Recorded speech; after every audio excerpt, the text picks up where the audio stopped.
안녕하세요. 김강우 노무사입니다. 8월 21일 노동법 브리핑을 시작하도록 하겠습니다.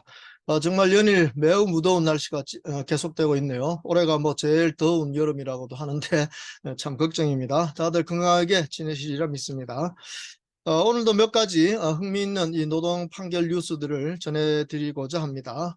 먼저 현대자동차 소식인데요. 불법 파견과 관련된 1심 판결이 나온 게 있네요.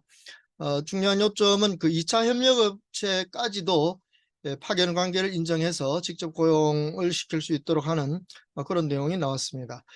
현대자동차 아산공장을 상대로 해서 거기서 일하던 1차 협력업체 직원 2명하고 그리고 2차 협력업체 직원 1명이 근로자 지위를 확인하는 그런 소송을 제시했는데, 서울중앙지법에서는 최근에 그 근로자들의 승소를 판결하는 그런 내용의 판결이 있었습니다. 그래서 1차 협력업체에 근무하던 사람들에 대해서 바로 현대자동차가 직접적인 업무 지시를 한 것으로 법원은 이렇게 판단하고 있고요. 그 다음에 2차 협력업체에 근무했던 사람도 이 서열 업무라고 하는 이 업무를 하는 데 있어서는 그 협력업체를 통해서가 아니라 직접적으로 그 서열 모니터에 현대자동차가 업무 지시를 내림으로 해서 직접적인 노무 지시가 있었다라고 본 것 같습니다. 그래서 이렇게 현대자동차의 생산 업무와 밀접하게 관련 있는 그런 업무들을 수행하는 협력업체, 특히 2차 협력업체까지의 업무에서도 현대자동차가 실질적이고 구체적인 노무 지휘를 한 것으로 판단된다면 이 경우에는 파견 관계가 있는 것으로 보고 2년이 넘어갔을 때는 이제 당연히 근로자 지위를 인정하는 그러한 판결들이 나와 있습니다. 다만 이것은 이제 1심 판결이니까 앞으로 좀 더 두고 봐야 될 것이지만, 어쨌든 최근에 여러 차례 그 2차 협력업체까지의 업무에 대해서도 이 불법 파견이나 또는 파견 근로관계를 인정하는 이런 식의 판결들이 종종 나오고 있다는 점, 이런 점은 이미 잘 알고 계실 겁니다. 그래서 앞으로 2심으로 간다 하더라도 현대자동차가 그렇게 유리할 것 같지는 않습니다만, 어쨌든 이런 판결이 최근에 나왔습니다. 그렇지만 현대자동차의 그 통근버스를 운전하는 이런 그 운전기사의 경우에는 이거는 명확하게 위탁 계약이지 파견 관계가 아니라는 판결도 나왔습니다. 마찬가지로 서울중앙지법에서 내린 판결인데요.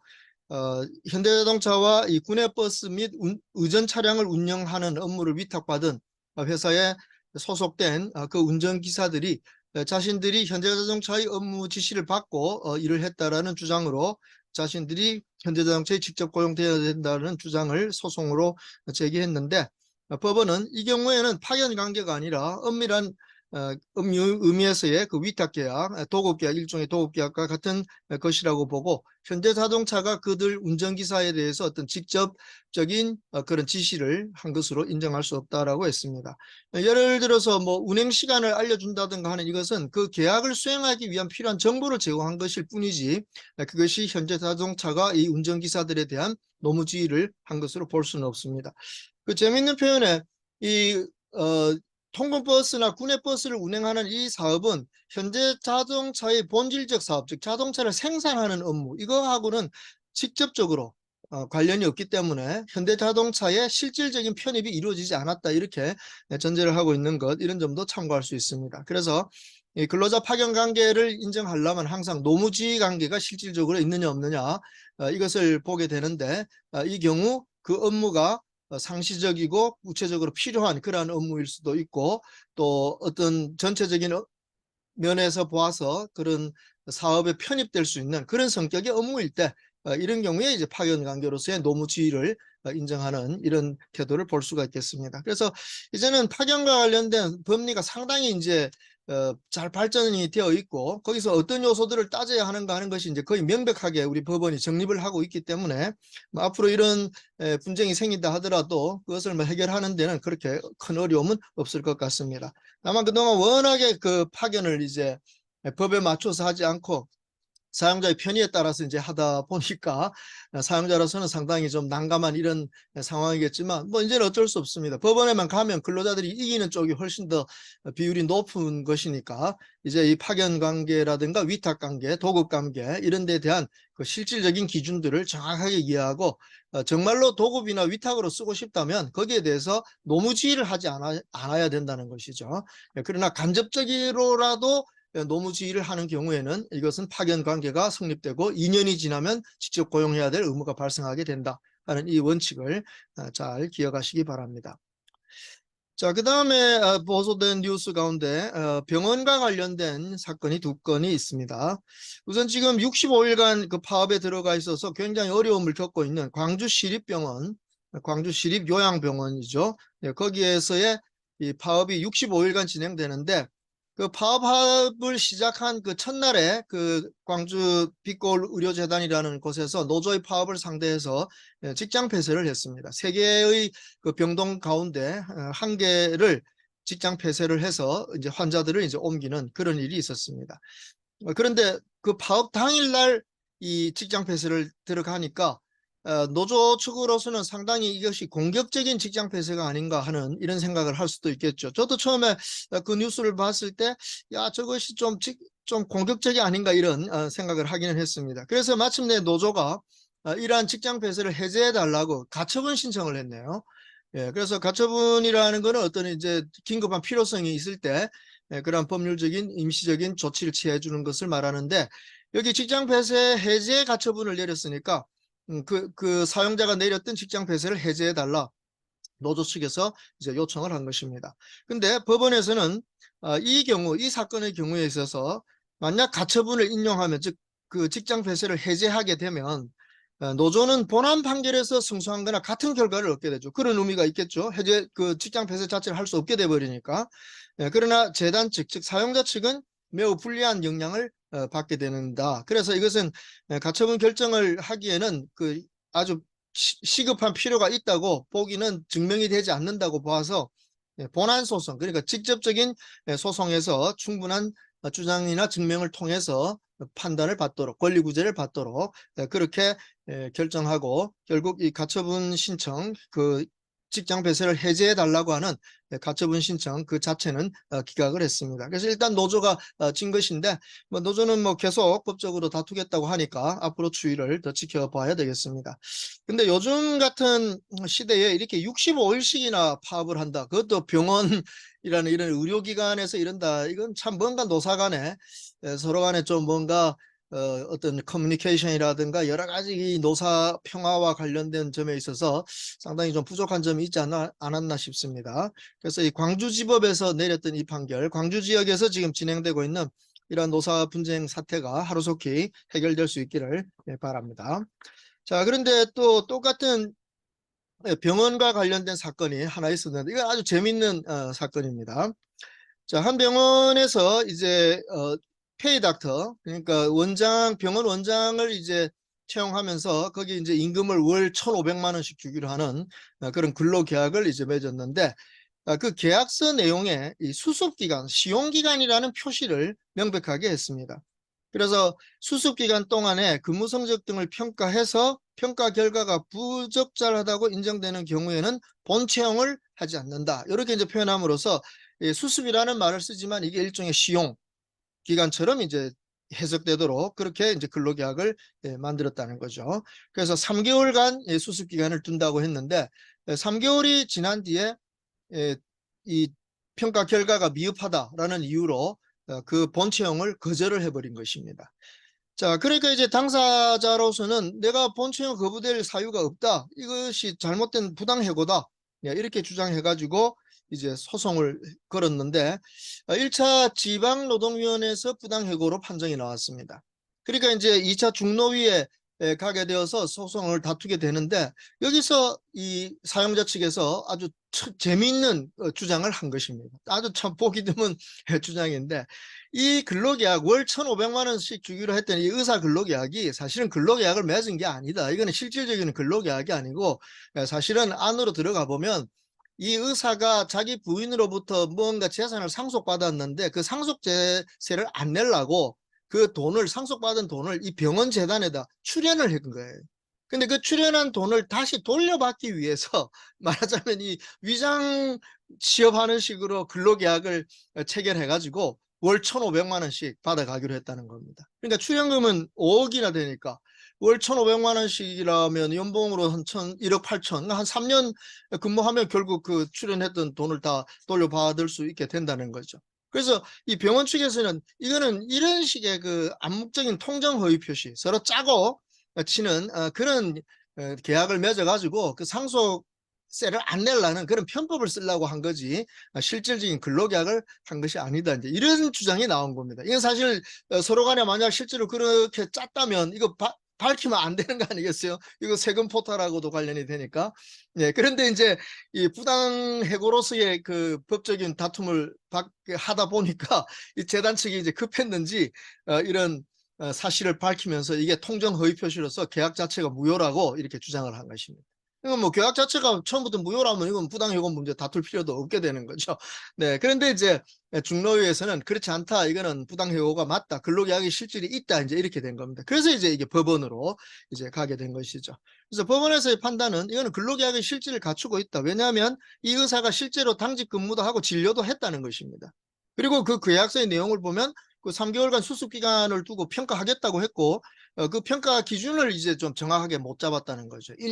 병원 원장에 대한 평가를 하는데 그냥 일반 간호사들 평정하는 그런 기준으로 평가를 하려고 했으니까 이거는 뭔가 그 본채용을 거부하는 사유가 이게 합리적이지 않다. 원장에 대한 평가를 그 간호사 평가하는 거하고 똑같은 기준으로 했다는 거는 이거는 말도 안 된다. 특히나 이 의사 스스로는 그런 평가 기준을 모르고 그냥 계약서 이제 그냥 있는 대로 막 이렇게 알고 있었다는 거죠. 그러니까 이때 본채용을 거부한 이 상황은 이것은 그 사유가 합리적이지 못하다.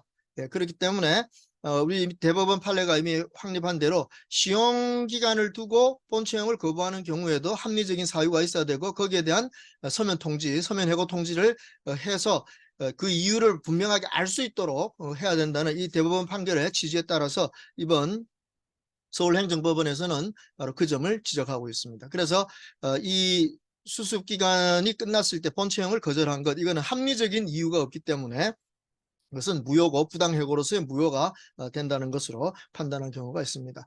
그래서 정말 이 근로계약과 관련돼서 많은 그 소송 사건들을 이렇게 보았지만 갑자기 통정 허위 표시가 나오면서 그 임금을 지급하기로 한 계약 자체가 무효라고 이렇게 주장하는 이런 사건은 참 처음 이렇게 본 것 같습니다. 그래서 아주 흥미있는 그런 사건이 보도된 것을 볼 수가 있겠습니다. 자, 그 다음에 또 한 가지 아주 흥미있는 또 판결이 보도가 되었습니다. 아시다시피 2019년 대법원 판결에서 기업에서 제공하는 그 복지 포인트라고 하는 이 부분은 복리후생으로 지급하는 것이고 근로자복지기본법에 의해서 지급하는 그런 후생복리적인 성격을 갖고 있는 거니까 이것은 근로의 대가인 임금으로 볼 수 없다. 이런 판례를 내린 적이 있죠. 그래서 2019년 대법원이 판결을 처음 내릴 때는 공기업 부분에서 그런 판결이 나왔는데 나중에는 얼마 가지 않아서 나중에는 민간기업에서조차 복지 포인트는 임금이 아니다라는 점을 명백하게 밝혔습니다. 그랬더니 이제 하나생명보험, 하나손해사정이네요. 하나손해사정 이 회사에서 그동안 복지 포인트까지 근로소득세를 내었는데 이 복지 포인트가 2019년 대법원 판례에 의해서 임금이 아니라고 하니 그동안에 내었던 근로소득세 이것을 돌려달라고 세무서를 상대로 이제 소송을 하게 된 것입니다. 그래서 여기에 대해서 서울행정법원이 지난 6월 8일 날 이미 판결이 나온 건데 희한하게 이번 보도가 오늘 아침 8월 21일 오늘 아침 그 뉴스에서 이것이 보도되었습니다. 그것도 그 조선일보뿐만 아니라 연합뉴스, 한국경제 같은 이런 세 군데의 신문에서 이 보도를 하고 있는 걸 보니까 이 판결이 사용자 측에 상당히 관심 있는 판결이었던 것 같습니다. 그런데 지금 이 복지 포인트에 대한 근로소득세를 납부한 것에 대해서 돌려달라는 소송을 여러 회사가 진행을 했지만 사실은 회사 측이 승소한 적은 한 번도 없습니다. 이유가 뭡니까? 법원의 판단은 임금과 근로소득은 다르다는 거죠. 임금은 근로의 대가로 사용자가 지급하는 뭐 명칭은 불문하고 사용자가 제공하는 금품이 임금이지만 근로소득이라는 건 세법에 의해서 근로와 관련되어서 얻게 되는 소득에 대해서 세금을 물릴 수 있다고 하는 것으로서의 근로소득이니까 이것은 임금의 개념하고 명확하게 같은 건 아니라는 거죠. 그래서 복지 포인트가 임금은 아니다. 즉 노무 제공의 대가는 아니라는 겁니다. 복리후생이라고 하는 점이죠. 그래서 임금이라고는 보지 않는 게 대법원 판례의 취지이긴 하지만 그렇다고 하더라도 세법에서 근로소득으로 잡아가지고 거기에 근로소득세를 납부하도록 하는 이것은 그것도 정당하다. 그러니까 이 근로소득세를 돌려달라라고 하는 이 주장은 받아들일 수 없다라고 기각을 한 것입니다. 여기 한 가지 제가 유의해서 본 것은 서울행정법원 1심법원 판결이지만 여기 판사가 이렇게 명확하게 표현을 합니다. 근로의 대가로 보기 어려운 복리후생적 수당이라는 표현을 씁니다.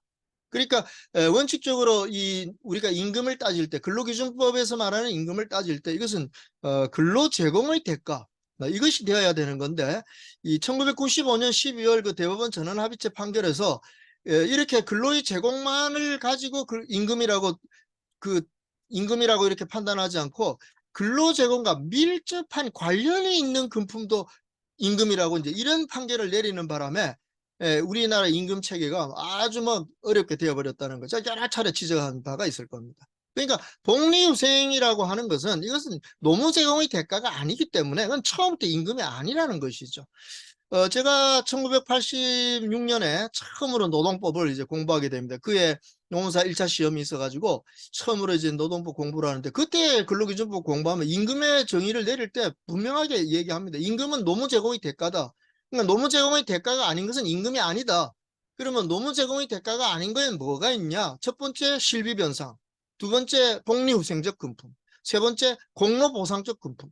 이 세 가지 성격을 가진 것은 사용자가 아무리 많은 액수를 지급하더라도 고정적으로 지급하더라도 이것은 노무 제공의 대가가 아니기 때문에 이것은 임금으로 볼 수 없다. 이렇게 아주 명쾌한 논리로 임금을 정리를 했습니다. 그래서 아주 편하게 임금에 대해서 이해를 하고 있었는데 갑자기 1995년에 우리 대법원이 전원합의체에서 복리후생적인 성격의 금품도 임금일 수 있다라고 이렇게 판단하는 바람에 그 뒤에부터 이게 임금 체계가 아주 복잡해진 겁니다.